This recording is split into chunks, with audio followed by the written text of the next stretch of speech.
사도행전 15장 36절에서 16장 5절 말씀 가지고 사랑으로 섬기며 진리를 전달하는 제목으로 함께 은혜 나누고자 합니다. 지난주 말씀에서는 예루살렘 교회 성도들은 자기 생각을 내려놓고 성령님의 인도하심에 순종해서 유다와 실라를 안디옥에 파송하기로 만장일치로 결의했습니다.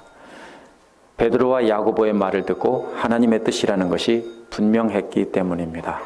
이 두 사람이 전할 내용은 우상 숭배에 관한 4가지만 금지하도록 한 것입니다. 이는 이방인 선교에 장애물을 놓지 않으려는 것임과 동시에 유대인들에게 거부감을 없애려는 최소한의 조치입니다. 이 편지를 전달하는 사람들도 기쁨으로 나누어 주었고 받는 사람들도 기쁨으로 받았다고 했습니다. 이에 이어지는 오늘 말씀은 바울과 바나바가 이러한 예루살렘 교회에 결정한 내용을 가지고 1차 전도여행 때 세웠던 교회들을 되돌아보면서 그들에게 그것을 가르쳐 주려는 것이었습니다. 근데 요한 마가를 데리고 가자는 바나바와 안 된다고 하는 바울 사이에 분쟁이 생긴 것입니다. 그래서 결국 갈라져서 2개의 선교팀으로 나누어지게 됩니다. 바울은 전도여행 중에 반쪽 유대인인 디모데에게 할례를 주어서 유대인들의 거부감을 없애려고 했습니다. 이는 우상 숭배에 관한 4가지 금지하고 할례를 요구하지 말자는 예루살렘 교회의 결정에 모순이 되는 것처럼 보입니다. 하지만 이는 유대인들의 양심을 배려한 사랑의 조치이고 사랑으로 그렇게 양보한 것이지 이것을 할례를 요구하지 말자는 것에 어긋나는 것은 아닙니다.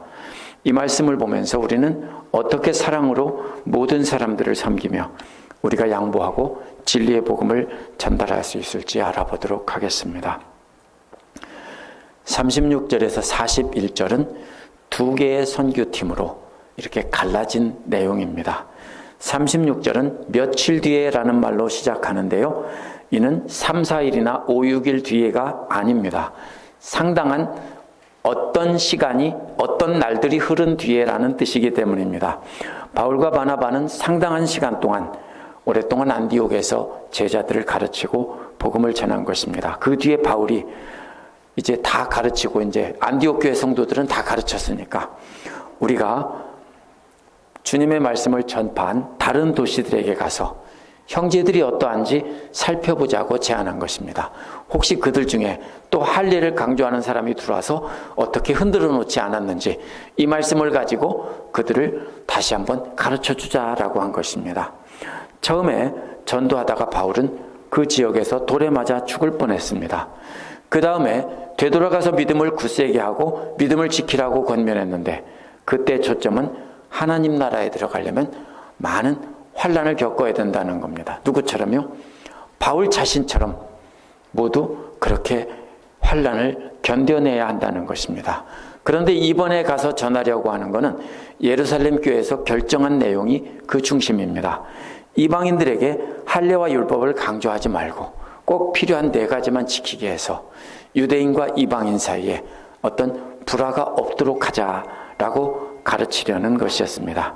이러한 바울의 제안에 대해 37절에서 바나바는 이 의견에 찬성했을 것입니다. 하지만 바나바는 마가라고 하는 요한도 데리고 가자고 했습니다. 바나바는 마가가 친척이기 때문에 데리고 가자는 것이 아닙니다. 바나바의 별명이 뭡니까? 위로의 아들입니다. 그만큼 다른 사람을 격려하고 넘어진 사람을 다시 세워주고 하는데 특별한 은사가 있던 사람이었기 때문입니다. 그래서 한번 마가가 넘어졌지만 실수했지만 다시 한번 기회를 주자는 것이 바나바의 의견입니다. 바나바는 마가의 가능성을 보았기 때문에 다시금 기회를 줘서 복음 전도자로 세워주려는 것입니다. 38절에서 바울은 이러한 바나바의 의견에 반대했습니다. 밤빌리아에서 자기들을 버리고 떠났고 자기들과 함께하지 않은 마가를 데리고 가는 것은 좋지 않다는 것입니다. 어떤 이들은 바울이 아직 젊어서 혈기가 왕성해서 혈기를 죽이지 못해서 이렇게 했다라고 말하기도 합니다. 그러나 바울은 그 지나온 도시가 어떤 곳이냐면은 바울을 돌로 쳐 죽이려고 했던 곳입니다. 이번의 문제도 역시 돌아가면은 또 할례와 율법의 문제로 바울을 쳐 죽이려고 할 것이기 때문입니다. 그러면 마가처럼 나약한 사람을 데리고 가기에는 그곳은 너무 위험한 곳이라고 생각해서 반대한 것입니다. 바울은 마가에 대해 개인적인 감정으로 반대한 것이 아닙니다. 바울이 지나온 그 길은 목숨 걸고 다시 가야 하는 곳이었기 때문에 반대한 것입니다. 마가는 이때까지만 해도 복음을 전하는 자로 합당하지 못했던 자임에 틀림없습니다. 그러나 마가는 분명히 나중에 변화되었다는 것을 알 수 있습니다. 바나바는 마가의 그러한 가능성을 보고 나중에는 이 사람이 하나님 위해서 귀하게 쓰임받을 것이니까 이 사람을 데리고 가자고 한 것입니다. 그러나 바울은 현재 사역에 중점을 두고 이 사람을 데리고 가면 위험할 수가 있기 때문에 안 된다라고 한 것입니다. 이럴 때 어떻게 합니까? 둘 중에 누가 틀렸다고 합니까? 누가 성령님의 인도를 따르고 누구는 인간적인 생각을 하고 있다고 우리가 쉽게 판단할 수 없습니다. 우리는 바나바처럼 참아주며 다시 기회를 줘야 하는 것도 맞고, 바울처럼 때로는 현재 사역에 합당한 자를 세워야 된다는 것도 맞습니다. 둘 다 맞습니다. 그럼 어떻게 합니까? 이때 우리는 기도하면서 성령님의 인도하심을 따라 결정할 수밖에 없습니다. 골로새서 4장 10절에 보면 마가는 바울과 함께 감옥에 있었습니다. 다들 떠났는데 마가가 함께 있었습니다. 다들 세상으로 가고 딴 길로 갔는데 마가는 감옥에서 바울과 함께 있었습니다. 그만큼 마가는 변화돼서 나중에는 죽는 데까지 함께 간 사람입니다. 디모데후서 4장 11절에서 바울은 마가를 데리고 오라고 했습니다. 이를 통해서 볼 때 바울은 나중에 마가를 용서하고 받아들인 것이고, 마가도 변화되고 바울도 변화된 것입니다. 그러나 바울이 변화됐다는 데 초점이 있기보다는 마가가 변화되었다는 것에 더 초점이 있을 겁니다. 마가는 변화돼서 나중에는 죽는 데까지 바울과 함께 갔던 것입니다. 베드로전서 5장 10절, 13절에서 베드로도 마가를 나의 아들이라고 불렀던 것을 볼 때 베드로는 마가는 바울뿐 아니라 베드로를 도와서 아들과 같이 나이가 든 사역자들의 손과 발이 돼서 목숨 걸고 사역을 도왔던 사람일 것입니다. 나중에 이 사람은 마가복음을 기록한 사람이기도 합니다. 39절을 보면 두 사람이 이 사람 때문에 심하게 다투었다고 했습니다. 이 말은요, 날카롭게 나를 세워 언쟁을 했다는 뜻입니다. 어느 쪽도 양보하지 않았습니다. 왜냐하면 둘 다 맞기 때문입니다. 두 사람이 갈라진 원인을 다른 곳에서 찾으려고 하는 사람도 있습니다. 왜냐하면요, 이게 바울의 말이 예루살렘 교회의 결정과 모순이 된다고 생각하기 때문입니다. 그게 아니고요. 이 바울이 이렇게 논쟁한 것이 나중에 바울과 모순이 된다고 생각하기 때문에 그렇게 했습니다. 그래서 갈라디아서 2장 11절 14절에 보면 베드로와 바나바가 다른 유대인 신자들과 함께 이방인들과 식사를 하다가 야고보에게서 온 예루살렘 사람들이 오자 그 자리를 떠난 이야기가 나옵니다. 그때 바울은 베드로를 심하게 책망했다고 했고, 또 야고보도 그 자리에, 바나바도 그 자리에 함께 있었다고 이렇게 한 것이 나옵니다. 이것을 근거로 볼 때 바나바는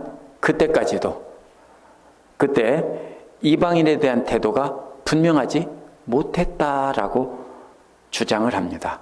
실제로 바나바가 그렇게 쉽게 유대인으로서 오랫동안 살면서 갑자기 모든 할례와 율법을 버리고 이렇게 한다는 것은 쉽지는 않습니다. 바나바는 바울보다 훨씬 더 유대화된 사람이기 때문에 이것이 꼭 그렇게 볼 수는 없습니다. 어떤 이는 바나바가 이때 바울에 대한 감정이 남아있어서 라고 말하기도 합니다. 근데 성경을 읽을 때 제가 이 얘기를 왜 하냐면요, 추측을 근거로 해서 또 성경 다른 곳을 근거로 보다는 우리는 누가가 기록한 사도행전의 문맥을 따라 이해하는 것이 가장 적합한 것입니다. 바나바는 결국 마가를 데리고 자신의 고향인 구브로로 갔습니다. 이후 바나바는 사도행전에서 등장하지 않습니다. 바나바가 잘못했기 때문이 아니라 누가가 기록하는 초점은 바울이 복음을 전하는, 성령께서 함께 하심으로써 바울이 전하는 커다란 복음 전도의 사역의 그 길을 소개한 것뿐입니다. 그 자세한 모든 복음 전도자들을 다 소개하지는 않았기 때문입니다. 이후에 사도행전의 초점은 바울에게 맞춰집니다. 그렇다면 이 두 사람의 다툼은 어느 누가 옳다라고 우리는 판단할 수 없습니다. 40절에서 바울은 실라를 택합니다. 파트너가 있어야 되기 때문입니다. 두 사람이 이렇게 갈라진 것은 슬픈 일이지만 이것도 성령님께서 간섭하셔서 선한 길로 회복되게 하셨습니다. 실라는 바나바보다 이방인 선교에 더 적합한 인물입니다. 왜냐하면 예루살렘 교회에서 결정한 내용을 전달하는 증인이고 예루살렘 교회에서 존경받는 지도자 중에 한 사람입니다. 그렇기 때문에 어디를 가든지 실라가 말하면 예루살렘 교회가 말했다라는 것을 직접 증거할 수 있는 사람입니다. 그렇기 때문에 할례와 율법을 주장하던 유대인들 신자들이 반대를 하면 실라가 일어나서 예루살렘 교회 모든 지도자들이 나와 함께 이렇게 결정했습니다. 그래서 내가 와서 이렇게 전합니다라고 말할 수 있기 때문에 실라는 바나바보다 그 점에서 훨씬 더 유리한 좋은 위치에 있는 사람, 적합한 사람입니다. 뿐만 아니라 실라는 로마 시민이었기 때문에 로마 제국 어디에 가든지 거리낌이 없는 사람이었고 그리스 말에 능통한 사람이었기 때문에 이방인들에게도 연결이 되던 사람입니다. 그래서 바나바보다 이제는 실라가 바울의 파트너로, 짝으로 훨씬 더 적합한 사람입니다. 그래서 성령님께서는 바울의 선교 사역에 가장 적합한 짝을 붙여준 셈입니다. 바울은 형제들로부터 주님의 은혜가 함께하기를 바라는 인사를 받고 떠났습니다. 41절에서 바울은 시리아와 길리기아로 두루 다니며 교회들을 튼튼하게 했다고 했습니다. 이때 바울이 배를 타지 않고 육지로 간 이유를 두 가지로 들 수 있습니다. 첫째로 바울이 자신이 튼튼히 서게 한 교회가 거기에 있었고 또 바람이 동쪽으로 부는 계절이었기 때문입니다. 바울은 사실 이제 동쪽으로 많이 전도했기 때문에 서쪽으로 가려고 했는데 로마 쪽으로 가려고 했는데 바람을 거슬러서 갈 수가 없었기 때문에 그때까지 기다리지 않고 그 시간 동안 육지를 통해서 그렇게 여행하려고 했던 것입니다. 이렇게 해서 바울은 어려움을 겪었지만 어려움 속에서 가장 적합한 사역을 계획했고 또 새롭게 분열 이후에도 다시 추스려서 새롭게 팀을 만들어서 가게 된 것입니다. 그래서 그 결과 두 개의 선교팀이 만들어졌습니다. 바나바와 마가는 구브로로 가서 고향 지역 교회를 튼튼히 했습니다. 사실 여기도 가야 하는 곳입니다. 왜냐하면 바울이 오면서 구브로를 먼저 거친 다음에 그 다음에 더베와 루스드라, 이고니온 이쪽을 거쳤기 때문입니다. 그러나 이게 두 팀으로 갈라졌기 때문에 이제는 바울이 그쪽을 갈 필요는 없어진 셈입니다. 그래서 바울과 실라는 함께 육지로 난 길을 따라서 시리아와 길리기아를 두루 다니며 교회를 튼튼하게 한 것입니다. 성령께서 두 사람이 갈라진 것도 잘 마무리해 주신 것이고 두 개의 선교팀이 이루어져서 선교를 잘 감당하도록 인도하신 것입니다. 사도행전 2장부터 지금까지 계속 보면은 주인공은 성령님입니다.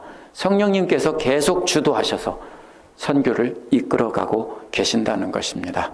16장 1절에서 5절은 유대인도 얻고 이방인도 얻기 위함이라는 내용이 이어집니다. 16장 1절에서 3절은 디모데에게 할례를 준 내용이고요. 4절은 예루살렘 회의에서 결정된 사항을 두루다니며 전달한 것입니다. 어떻게 보면 모순된 것처럼 보입니다. 왜냐하면 예루살렘 회의에서는 할례를 강요하지 말고 우상 숭배에 관한 4가지만 지키게 하자고 했습니다. 그런데 4절에서는 그 사항을 전달하면서 1절에서 3절은 갑자기 엉뚱하게 디모데에게 할례를 준 것입니다. 그러나 이는 모순인 된 것이 아닙니다. 이방인들에게 할례와 율법을 강조하지 말자고 한 것이지 유대인에게도 할례와 율법을 지키지 말게 하자라고 결정한 것은 절대로 아니었기 때문입니다. 1절에서 3절은 예루살렘 교회의 결정이 이방인 선교를 위해 문을 닫은 것이 아니라는 것을 보여줍니다. 유대인들은 율법과 할례를 지키지 말고 대신 4가지만 간소화해서 하자고 한 것이 유대인들은 그러면 끝났다 이렇게 생각하기 쉬운데 바울은 이때 디모데에게 할례를 줌으로써 그게 아니다라고 강조한 것입니다. 그래서 4절은 이방인의 선교의 문을 실제로 열고 선교하는 모습을 보여준 겁니다. 그게 아니라며 디모데에게 할례를 주고 그러면서 이방인의 선교의 문을 열고 선교하면서 유대인들에게도 역시 선교하는 모습을 보여준 것입니다. 디모데의 할례를 통해서 바울은 자신이 유대주의 전통을 버리지 않았다라는 것을 보여주고 있는 것입니다. 16장 1절에서 바울은 더베와 루스드라로 갔다라고 했는데요. 여기에 마침내 여행의 목적지에 도착했다 이런 뜻입니다. 갔다라는 말은요. 마침내 드디어 도착했다라는 뜻입니다. 그게 어디입니까? 루스드라는 바울이 돌에 맞았던 곳입니다. 마침내 그곳에 또다시 도착했다는 것입니다. 돌에 맞아 죽을 뻔한 곳이라면 다시는 그곳에 발을 들여놓지 않으려는 것입니다.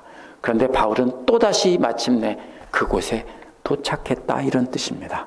16장 1절 뒷부분은 보라라는 말이 있습니다. 이 말은 큰 구경거리나 놀라운 광경이 벌어졌다는 뜻입니다.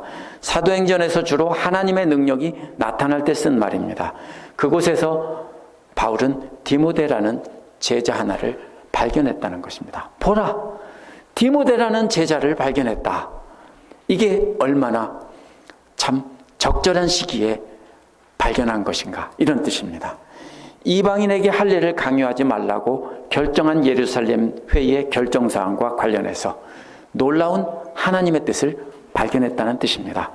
바울은 자신이 죽을 뻔한 곳이었는데 성령님의 인도하심에 따라 그곳에 갔는데 그곳에서 성령님의 인도하심에 따라 놀라운 적절한 제자 하나를 발견했다라는 것입니다. 디모데의 어머니는 신앙이 돈독한 유대 여자이고 아버지는 그리스 사람이라고 했습니다. 디모데의 어머니는 예수 그리스도를 잘 믿는 유대인 여자였을 것입니다. 디모데의 어머니는 디모데를 믿음으로 잘 키웠고요. 또 유대인의 신앙 전통에 따라 키웠을 것입니다. 유대인과 이방인이 결혼해서 자녀를 낳으면 온전한 유대인으로 취급받지 못합니다. 이 경우에 할례는 진정한 유대인으로 인정을 받는 중요한 표시가 됩니다.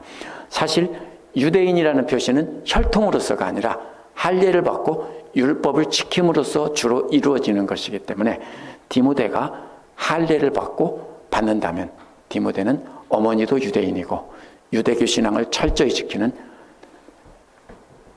충실한 유대인으로 인정을 받는 것입니다.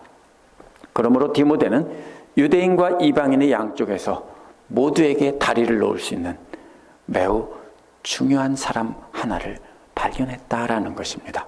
이런 디모데에게 할례를 준다면 디모데는 유대인들에게도 다가가서 나는 할례 받고 율법을 지키는 사람입니다. 이렇게 말할 수 있고요.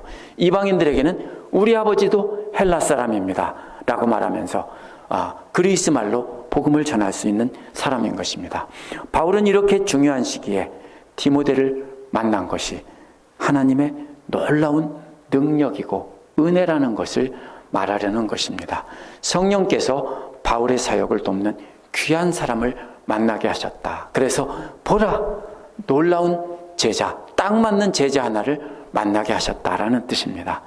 2절은 더구나 디모데가 루스드라와 이고니온에 있는 형제들에게 칭찬을 받는 자라고 했습니다. 그곳에 있는 모든 믿음의 형제들에게 대단히 칭찬받는, 존경받는 지도자, 존경받는 젊은 지도자라는 뜻입니다. 그렇기 때문에 디모데에게 할례를 준 것은 더욱 큰 의미가 있습니다.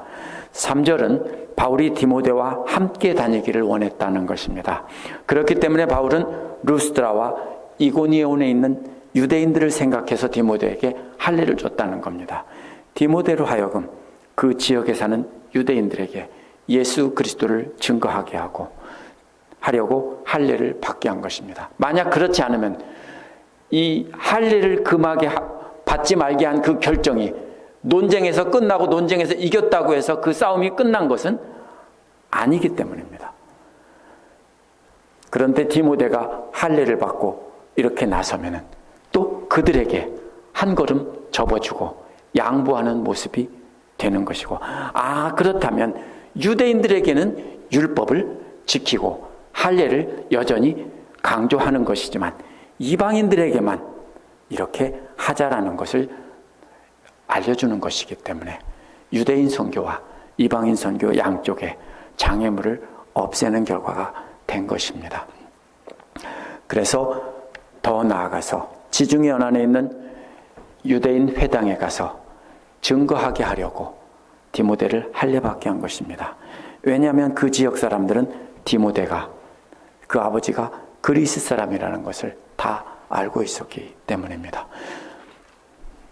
4절은 바울과 실라가 디모데를 데리고 루스드라와 이고니온 인근 도시를 두루다니며 전해주었다는 것을 말하고 있습니다. 전해주었다는 말은요, 받은 것을 그대로 전달했다는 뜻입니다.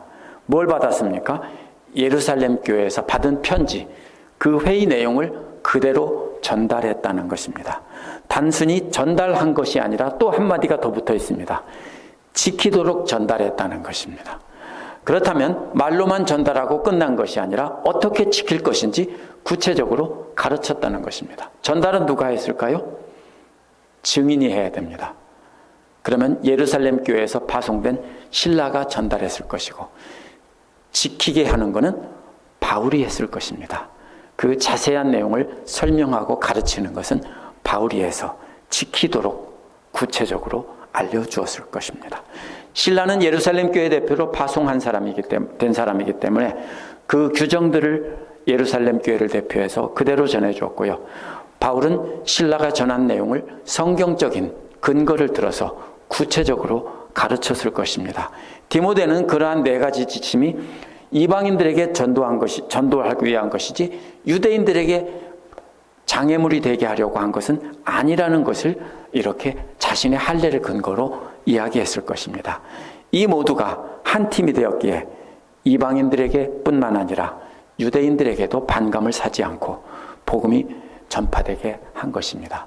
이것은 성령님께서 만드신 환상적인 선교팀인 것입니다. 5절은 15장에 예루살렘 회의의 결과를 안디옥에 전달한 결과, 바울과 실라와 디모데 이 선교팀이 구성되고 성령님과 함께 그 지역을 다니면서 복음을 전한 결과를 요약한 것입니다. 5절은 이에 여러 교회들은 믿음이 더욱 튼튼해지고 그 숫자도 늘어갔다라는 것입니다. 믿음이 튼튼해졌다는 말이 무슨 말입니까? 질적으로 성도들의 믿음이 흔들리지 않게 튼튼히 세워졌다라는 뜻입니다. 그리고 뿐만 아니라 양적으로도 꾸준히 늘어갔다는 것입니다. 이는 할례받은 디모데가 증거함으로 유대인의 반감이 해소되고 실라가 예루살렘 교회 대표로서 예루살렘의 규정을 전파하고 바울이 또한 어떻게 지킬 것인지를 구체적으로 잘 가르쳤기 때문입니다. 그러나 이는 더베와 루스드라와 이고니온 그 인근의 교회들이 믿음이 튼튼해지고 숫자가 늘어났다는 뜻이고요.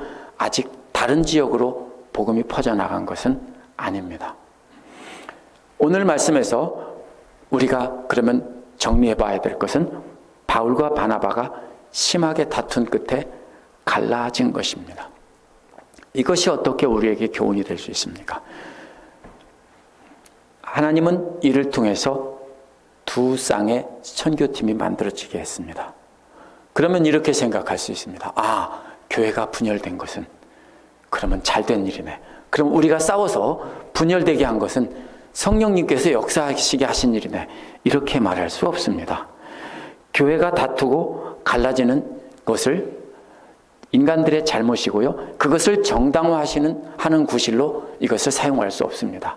인간들은 잘못했을지라도 성령님께서는 그것을 치유하시면서 또 더 크게 성장하는 기회로 이용하셨다는 것입니다. 교회 역사를 봐도 마찬가지입니다.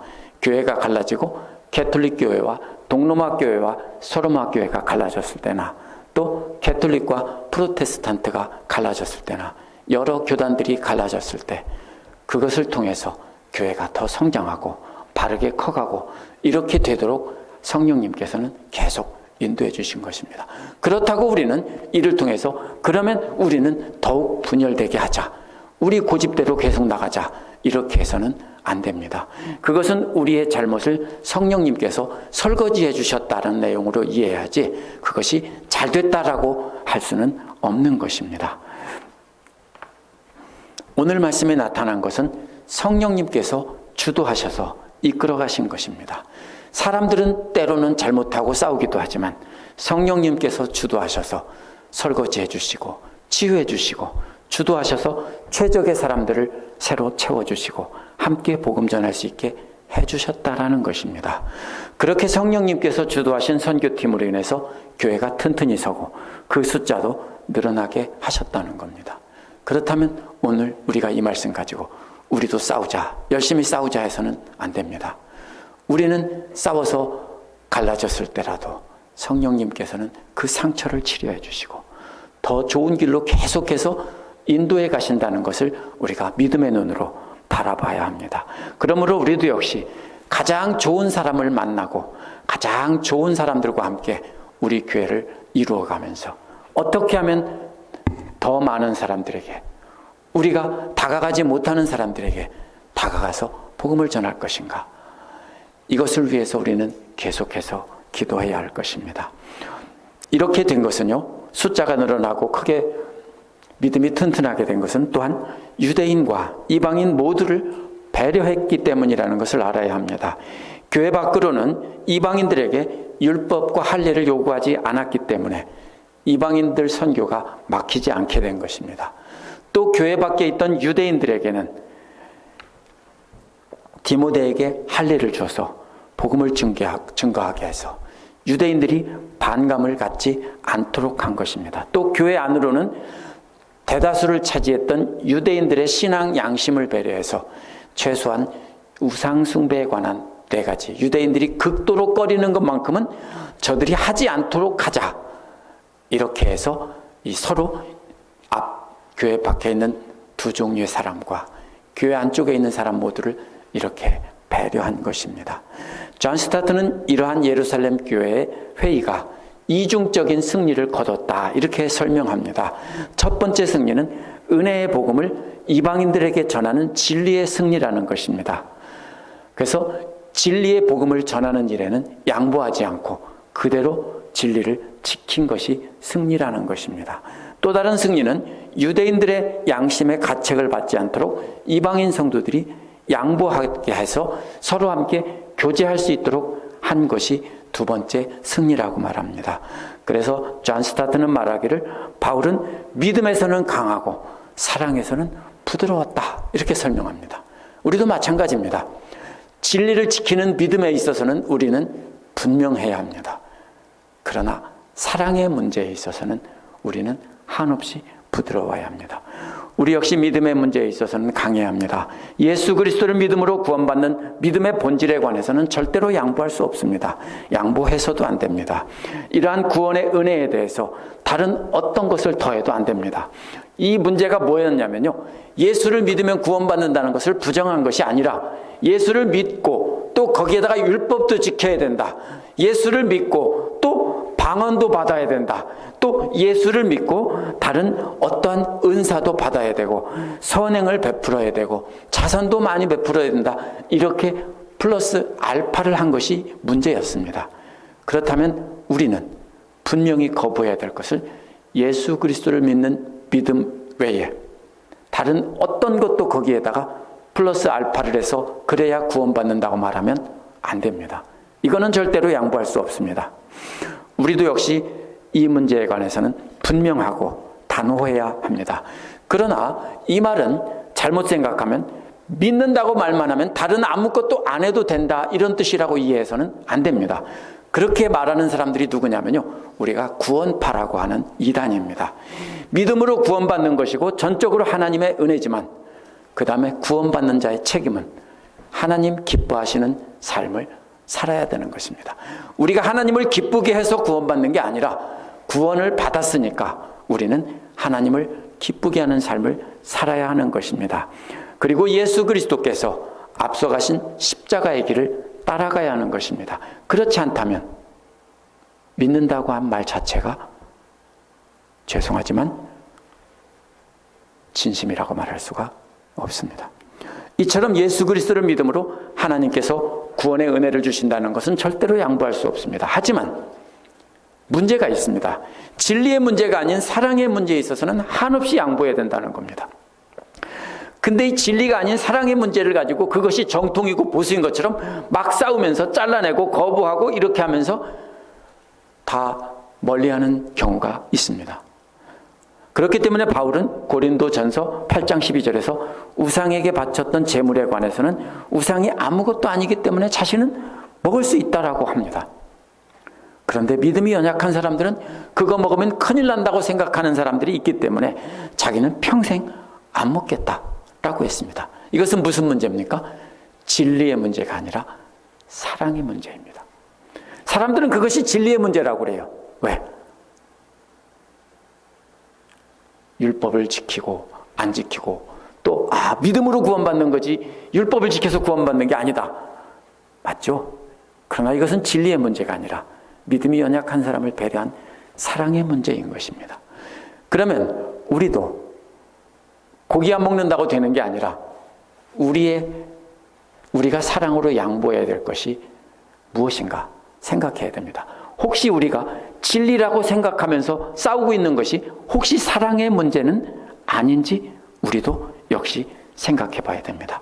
그리고서 우리가 믿음에 연약한 사람들이 말씀을 듣고 깨닫고 구원받도록 하기 위해서는 성숙한 믿음의 사람들이 모든 것 다 내려놓고 사랑으로 양보해야 합니다. 디모데도 그 지역에서 인정받는 지도자였을 때 할례를 받는 고통을 참았습니다.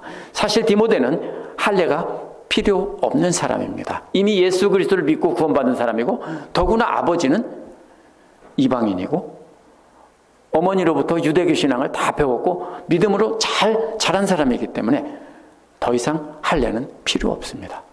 그런데 디모데는 바울이 권유해서 받은 게 아니라 바울의 권유도 있지만 그가 스스로 생각했을 때 내가 양보할 게 무엇인가?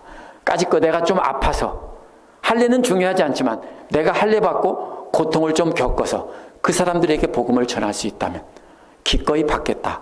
이것이 디모데의 태도입니다.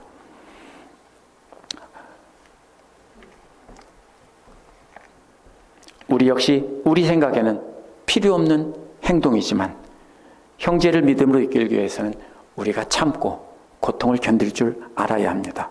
그렇게 형제를 위해서 우리에게 필요 없는 고통을 참아내며 진리의 복음을 전해야 하는 것입니다. 복음 전파를 위해서 그렇게 사랑으로 인내하며 진리를 전파하는 것이 우리의 사명입니다. 같이 기도하시겠습니다.